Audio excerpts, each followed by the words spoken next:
Selen Evangelista ngaku bahagia dengan Marcel Widianto, tak canggung tampil mesra. Hubungan antara Marcel Widianto dengan Selen Evangelista sampai saat ini masih menjadi perbincangan hangat publik. Banyak netizen mengira jika hubungan keduanya merupakan sebuah settingan. Namun, hujatan tersebut tidak diambil pusing baik oleh Selen Evangelista dan Marcel Widianto. Keduanya malah tak canggung tampil mesra di hadapan publik. Bahkan baru-baru ini mantan istri Stephen William tersebut tak malu memberikan perhatian kepada Marcel. Tak cukup sampai di situ, Selen bahkan sampai memberikan pesan kepada komika tersebut. Rupanya, Selen memberikan pesan kepada Marcel berharap agar komika tersebut menjadi miliknya seorang. Hal tersebut ia sampaikan di salah satu stasiun TV di sebuah acara. Diketahui ibu dari 4 orang anak tersebut juga membawa bekal makanan untuk Marcel.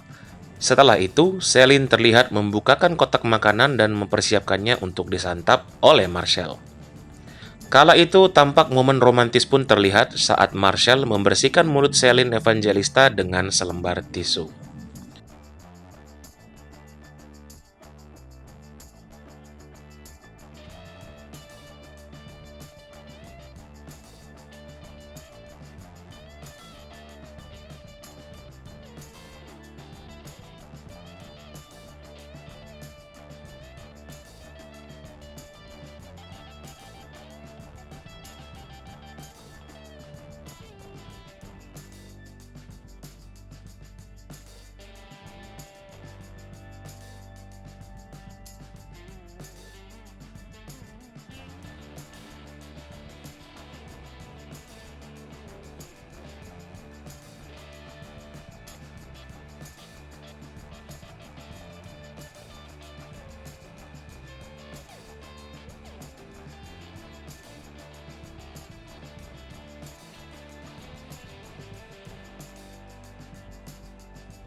Hai pemirsa Sri Popo TV, jangan lupa komen, like, dan subscribe, serta tonton terus berita-berita terupdate lainnya ya.